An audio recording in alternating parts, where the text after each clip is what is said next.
নেত্রীরা আছেন, আপনাদের সবাইকে প্রণাম জানাচ্ছি এবং এখানে উপস্থিত অনেক মানুষ আছেন যারা এসেছেন, সবাইকে আমার প্রণাম। আন্তর্জাতিক নারী দিবসের সকলকে অনেক শুভেচ্ছা অভিনন্দন। এখানে দুদিন ধরে জননেত্রী মমতা বন্দ্যোপাধ্যায়ের আহ্বানে 3 দিন আমরা সবাই মিলিত হয়েছি। পশ্চিমবাংলার ভোটাধিকার রক্ষা করার যে লড়াই, সেই লড়াইয়ের জন্য ধর্ণা শুরু হয়েছে।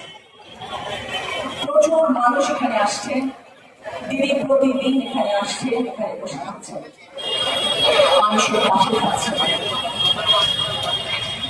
SIR স্পেশাল ইন্টেন্সিভ ডিভিশন আমাদের রাজ্যে SIR মাধ্যমে মানুষের ভোটাধিকার কেড়ে নেওয়ার জন্য চক্রান্ত চলছে। তারই আওয়াজ তুলছেন আমাদের নেত্রী।